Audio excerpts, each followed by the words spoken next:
Bismillah, Assalamualaikum warahmatullahi wabarakatuh. Alhamdulillahil aliyyil arfaqi wa jami'il asya'i wal mufarriqi dzin ni'amil wasi'atil ghazira wal hikamil bahiratil katsira.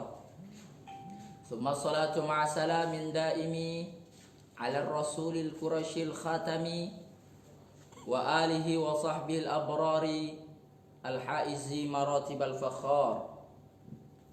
Jemaah yang semoga dirahmati Allah Subhanahu wa taala. Di kesempatan yang berbahagia ini kami di sini akan menarik satu tema yang berjudul dahsyatnya amanah.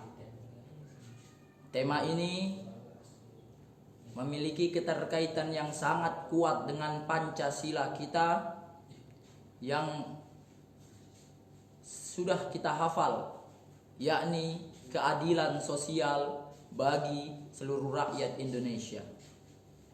Jamaah yang semoga dirahmati Allah Subhanahu wa taala. Berawal dari hadis yang dikhabarkan oleh sahabat Abu Dzar, an Abi Dzar radhiyallahu anhu, dari sahabat Abi Dzar radhiyallahu anhu, pada saat itu ia menemui Rasulullah sallallahu alaihi wasallam. Kemudian ia berkata kepada Rasulullah sallallahu alaihi wasallam, "Ala tastamiluni ya Rasulullah?" Wahai Rasulullah, mengapa engkau tidak menjadikan aku sebagai pemimpin? Kemudian fadaraba Rasulullah sallallahu alaihi wasallam kemudian Rasulullah sallallahu alaihi wasallam menepuk pundak sahabat Abu Dzar ala manqibati. Faqal, lalu bersabda, "Faya Abu Dzar, wahai Abu Dzar, innaka dha'if wa innaha amanah." Sungguhnya kita adalah orang yang lemah. Adapun amanah adalah sesuatu yang dahsyat, sesuatu yang besar, sesuatu yang bukan mudah dipermainkan, sesuatu yang berat. Fa innal amanah yaumal qiyamah. Sungguhnya amanah nanti pada hari kiamat akan menjadi ghizyun wa nadamatun, akan menjadi kehinaan bagi mereka yang salah dalam memikulnya, wanadamatun, dan akan menjadi penyesalan bagi mereka. Illa man akhadhaha bihaqqiha, kecuali orang-orang yang benar-benar menunaikan amanah dengan sebaik-baiknya. Jamaah yang semoga dirahmati Allah Subhanahu wa taala, dari sini kita mengetahui bahwasanya Rasulullah menyampaikan kepada sahabat Abi Dzar tentang pentingnya amanah, dahsyatnya amanah, sampai-sampai menjadi ketakutan, penyesalan, kehinaan bagi mereka yang salah, bagi mereka yang enggan menunaikannya. Bahkan dalam sabda yang lain, dalam Musnad Imam Ahmad, Rasulullah Shallallahu Alaihi Wasallam juga bersabda, "La imana liman la amanatalah, wala dina liman la ahdalah." Tidak beriman, lemahnya iman seseorang dilihat dari lemahnya dia dalam menjalankan amanah. Ketika kita ingin mengetahui lemahnya iman seseorang, maka lihatlah bagaimana cara dia menjalankan amanah. Waladinan liman la ahdalah. Begitu pula lemahnya agama yang ada di dalam diri seseorang dilihat dari bagaimana cara dia menepati janji-janjinya. Jamaah yang semoga dirahmati Allah Subhanahu wa taala, sungguhnya di antara kebaikan seorang mukmin, yakni bila mana ia mampu mengambil pelajaran ibrah atas orang-orang yang telah mendahului kita. Sungguhnya ketika kita gagal dalam berbisnis, kemudian kita mendatangi rumah orang-orang yang sukses dalam bisnisnya, lalu kita mengambil pelajaran, mengambil cara-cara menjauhi segala perkara yang membuat kedepannya bisnis kita hancur. Begitu pula dengan kisah-kisah orang-orang terdahulu jemaah. Orang-orang yang telah mendahului kita, kisah-kisah yang telah tersimpan di dalam kitab-kitab Turath, kitab-kitab lainnya, diharapkan kita mampu mengambil ibrah yang ada di dalam kitab tersebut. Satu kisah yang ditulis oleh Kiai Haji Abdurrahman Ar-Raisi di dalam kitab beliau yang berjudul 30 Kisah Teladan. Beliau menceritakan tentang keadilan seorang khalifah Umar bin Khattab radhiyallahu anhu. Jadi pada suatu hari Khalifah Umar bin Khattab radhiyallahu anhu memerintahkan kepada gubernurnya di Mesir untuk menjalankan amanah dengan sebaik-baiknya. Kemudian gubernur yang ada di Mesir tersebut mempunyai planning, mempunyai rencana untuk membangun masjid yang megah. Kebetulan sekali masjid tersebut bertepatan di daerah pemukiman seorang Yahudi yang sudah tua. Ada sebidang tanah milik seorang Yahudi yang sudah tua.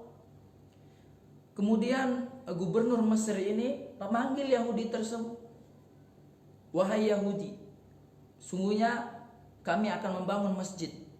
Lalu aku akan membeli tanah yang ada di pekarangan yang masjid kelak kami akan bangun nantinya. Lalu Yahudi tadi bersikeras, tidak mau menjual tanahnya beserta rumah yang ada di atas tanahnya tersebut. Kemudian gubernur Mesir ini tanpa pikir panjang melipat gandakan harga 2 kali lipat. Yahudi tersebut bersikeras tidak mau menjualnya. Dilipat gandakan 5 kali lipat, masih tidak mau menjualnya. Hingga gubernur tadi pun sudah tidak sabar dan memaksa menggusur rumah pemukiman Yahudi tersebut. Kemudian dengan sakit hati dan kecewa yang besar, Yahudi tersebut berkata kepada gubernur Mesir ini, "Wahai gubernur, sungguhnya aku akan datang menjumpai khalifah. Aku akan mengadukanmu." Lalu seiring berjalannya waktu, akhirnya dia pun pergi dari Mesir ke Madinah untuk menjumpai khalifah. Waktu demi waktu, hari demi hari ia lalui dari Mesir ke Madinah, dengan bersabar. Kemudian sesampai di Madinah, ternyata tidak sulit baginya untuk menjumpai khalifah, karena khalifah pada saat itu sedang bercampur dengan masyarakat, dengan khalayak, bersama-sama mereka, berbaur dengan mereka. Bahkan Yahudi ini tidak sadar bahwasanya itu adalah khalifah. Kemudian tatkala dia bertanya mana khalifah Amirul Mukminin, di mana pemimpin Amirul Mukminin, Khalifah Umar bin Khattab. Para masyarakat menunjuk, itu Umar bin Khattab, Khalifah Amirul Mukminin. Dia kaget seketika pada saat itu. Kenapa? Karena penampilan Amirul Mukminin sangat sederhana. Bahkan tidak menggambarkan seorang khalifah. Masya Allah. Kemudian dia masih ragu, apakah ini khalifah? Penampilannya seperti ini, sederhana, dengan pedang yang besar, gagah, dengan tubuh yang sangat gagah. Akhirnya diajaklah Yahudi tadi oleh khalifah untuk bertatap muka di bawah pohon kurma di pekarangan masjid. Kemudian disampaikanlah hajat si Yahudi ini. Apa hajatmu? Apa kebutuhanmu? Kemudian disampaikan bahwasanya ada gubernur Mesir yang menggusur rumah dan tanahnya. Kemudian khalifah tadi berkata, apakah dia telah menawarkan ini dan ini? Dia pun menjawab, aku tidak mau menjualnya karena hanya itulah harta peninggalan milikku satu-satunya. Lalu apa yang dilakukan gubernur tadi? Dia menggusurnya dan membangun masjid di atas itu. Mana keadilanmu wahai khalifah? Lalu khalifah pun berkata kepada Yahudi ini, wahai kakek tua, wahai kakek, ambillah tulang yang ada di dekat pohon tersebut. Kemudian dia mengambil tulang yang sudah busuk, tulang unta. Dia masih ragu, ada apa di ini? Aku kesini untuk mengadukan ketidakadilan seorang gubernur, bukan meminta tulang unta. Lalu khalifah tadi berkata, sudah ambil saja tulang itu, berikan kepada. Kemudian diberikan tulang tersebut kepada khalifah. Khalifah mengambil pedangnya dan menggoreskan huruf alif lurus, garis lurus di tengah tulang tersebut. Kemudian berkata kepada kakek tua Yahudi ini, wahai kakek, berikan tulang ini kepada gubernur itu. Kemudian kakek tadi masih tidak percaya. Dia masih heran, aku kesini bukan untuk tulang. Namun khalifah masih saja, berikan ini, sungguhnya di dalam tulang ini ada hajat dan kebutuhanmu. Kemudian tanpa berpikir panjang dia pun mengambil sendalnya, bersemangat pergi kembali ke Mesir dengan berharap, wow, tulang, Masya Allah, memberikan keadilan. Dia tidak berpikir apakah di dalam tulang ini ada apa. Dia tidak memikirkan itu. Dengan semangat, dengan rasa yang bangga, dia pulang kembali ke Mesir. Waktu demi waktu, hari demi hari ia lalui di perjalanan. Sesampai di Mesir, ternyata rumahnya sudah tidak ada. Sudah terbangun masjid yang hampir jadi, jemaah. Kemudian dia sangat marah dan kecewa. Mana gubernur? Kemudian para pengawalnya menunjukkan gubernur sedang ada di istana, di rumah, di kediamannya. Diantarkanlah Yahudi ini ke hadapan gubernur Mesir. Kemudian Yahudi ini berkata, wahai gubernur, sungguhnya aku telah bertemu dengan khalifah. Aku telah berjumpa dengan Umar bin Khattab. Lalu dia memberikanku tulang ini. Tulang. Para pengawalnya remeh. Tulang. Ada apa dengan tulang itu? Tatkala gubernur Mesir ini mendengar tulang yang diberikan oleh khalifah, dia langsung gemetar, ketakutan, menyuruh pengawalnya ambil tulang itu. Tatkala dilihatnya, di dalam tulang tersebut ada goresan garis lurus seperti alif, bergetaran, jemaah. Terjatuh tulang tersebut. Apa pesan yang tersimpan dalam tulang tersebut? Pengawalnya pada heran. Yahudi tadi lebih heran. Hanya dengan tulang dia faham pesan yang ringkas dari seorang khalifah. Dengan sangat takut dia berkata kepada pengawalnya, wahai pengawalku, bongkar itu masjid, bangun kembali rumah Yahudi ini. Kenapa pengawalnya pada heran? Kemudian gubernur ini berkata, wahai pengawalku, sungguhnya pada tulang ini ada pesan khalifah.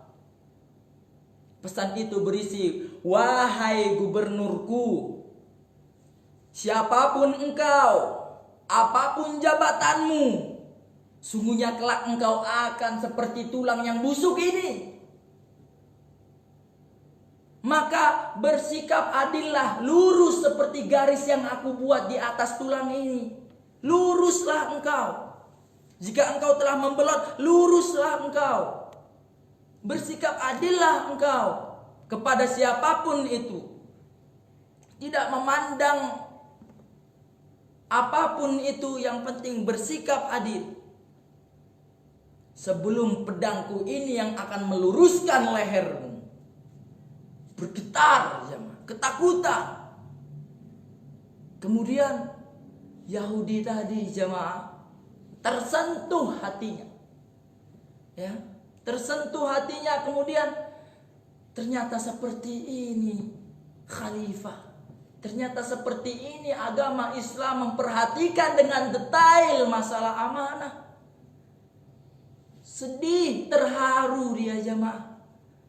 Lalu dia mengungkapkan, berkata kepada gubernurnya bahwa dia berazam, dia berkeinginan untuk masuk Islam sampai akhir hayatnya.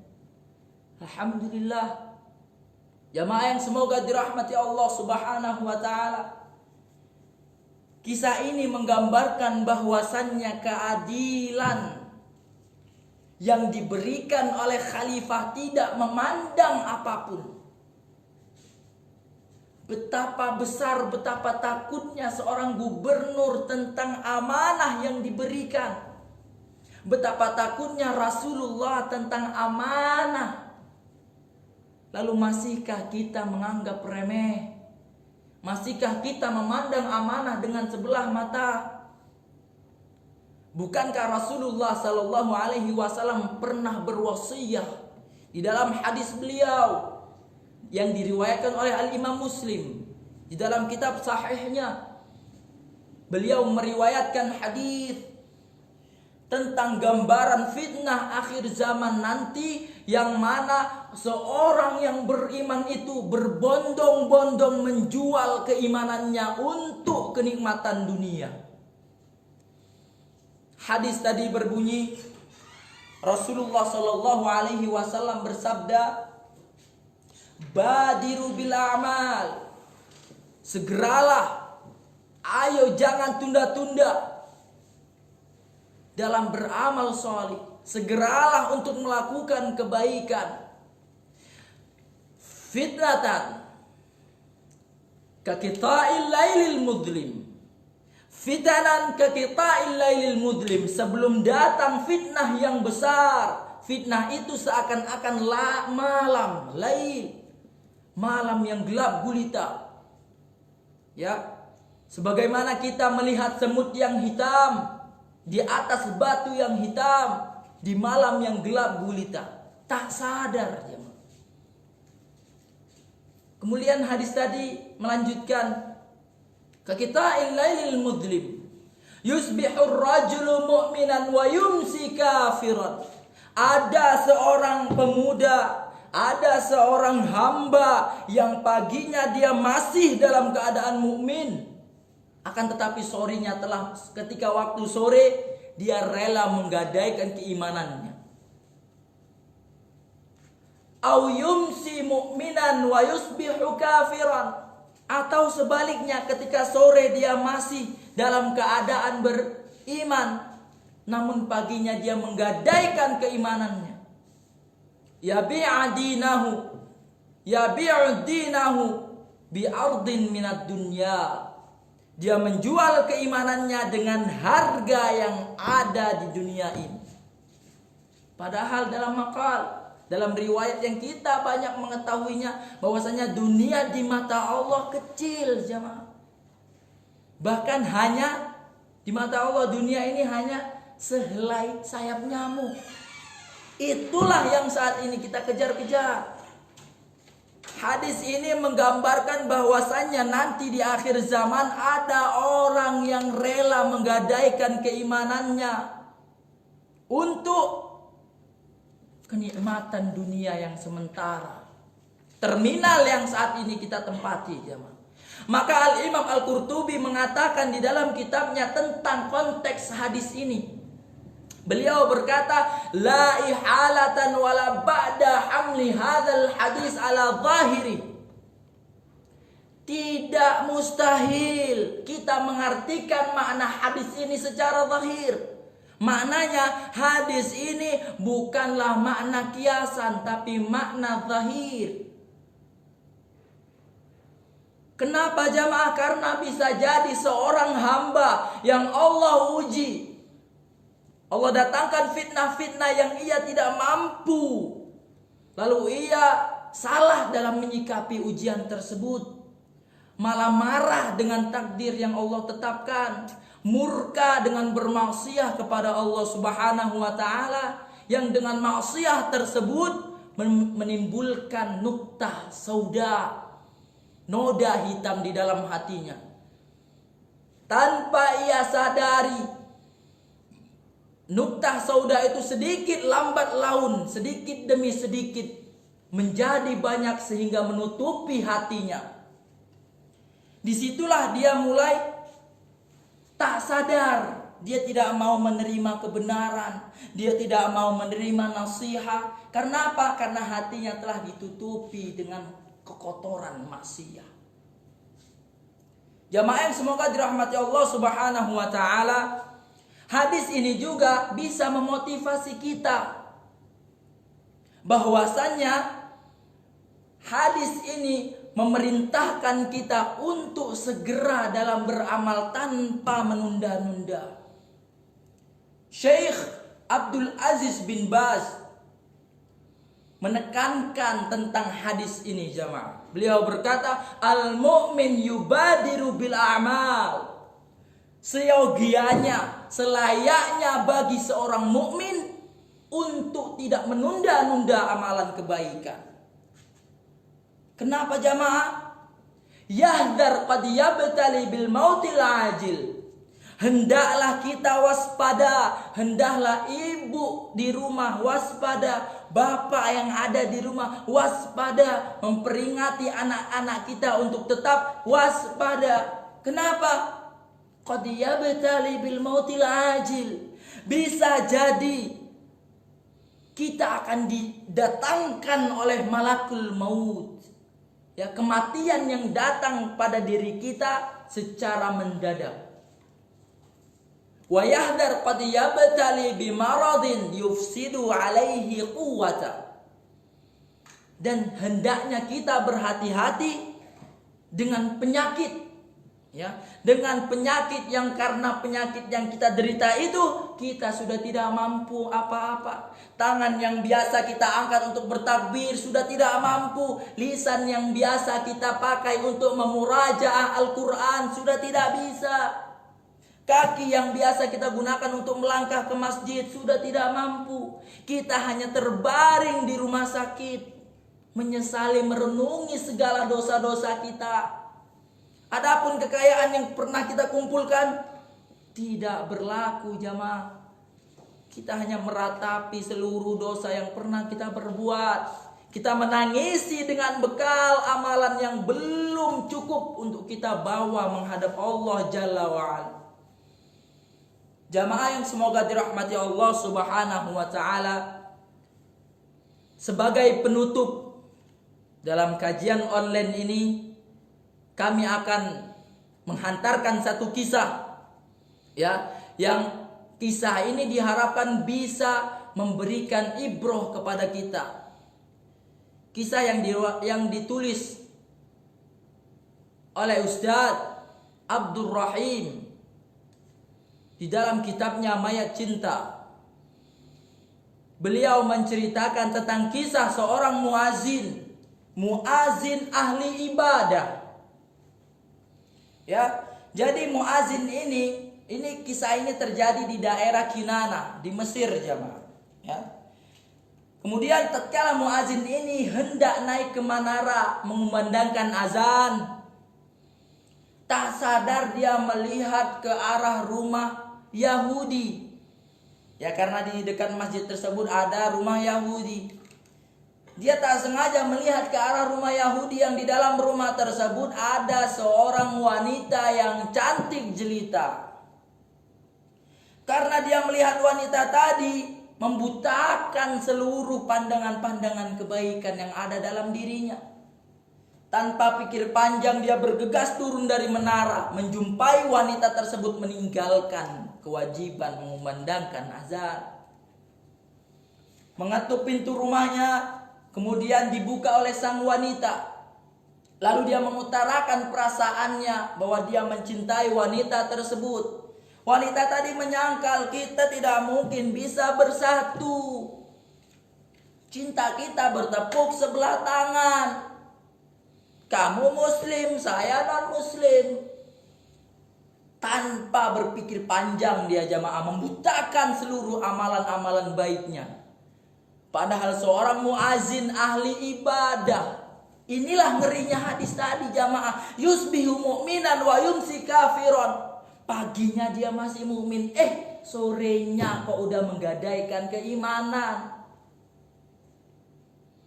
Lalu dia berkata kepada sang wanita, apakah aku harus menanggalkan agamaku untuk bisa menikahimu? Wanita tadi tersenyum. Tersenyum dia jamaah. Hingga seiring berjalannya waktu, dia pun bukan lagi seorang muslim. Datang dia melamar, diterima lamarannya. Tiba hari H mereka menikah jamaah. Mertuanya memerintahkan dia untuk mengambil barang yang ada di loteng. Qadarullah masya'a fa'al. Dengan takdir yang Allah tetapkan, dari atas loteng dia terjatuh ke bawah, meninggal dunia jamaah. Seketika, belum sempat menyentuh istrinya. Ya, belum sempat merasakan kebahagiaan dalam rumah tangga, tapi ajal telah mendahului dia. Bil mautil ajil, kematian yang datang secara mendadak, kita belum bersiap-siap. Jamaah yang semoga dirahmati Allah Subhanahu wa taala. Hadis ini, maka seorang syekh tadi mengatakan, Syekh Al-Maghamisi mengatakan haditsun mur'ib, hadis yang sangat mengerikan. Maka beliau berkata, Syekh Al-Maghamisi berkata dalam satu potongan ceramahnya, fa inna a'zaman ni'mah, nikmat yang paling besar yang didapati oleh seorang mukmin, yang didapati oleh seorang muslim bukanlah harta yang banyak. Akan tetapi fa inna a'zaman ni'mah al-mautu 'alal Islam. Nikmat yang paling besar yang Allah berikan kepada hamba yang ia cintai adalah dengan dicabutnya ruh dalam jasadnya. Pada saat itu dia dalam keadaan beriman pada Allah Subhanahu wa ta'ala. Jamaah yang semoga dirahmati Allah Subhanahu wa ta'ala, mungkin ini saja yang bisa kami sampaikan. Apabila ada kata-kata yang salah, kami mohon maaf, mohon ampun pada Allah Subhanahu wa ta'ala. Billahi taufiq wal hidayah war ridha wal inayah. Aqulu qawli hadza astaghfirullah li wa lakum. Assalamualaikum warahmatullahi wabarakatuh.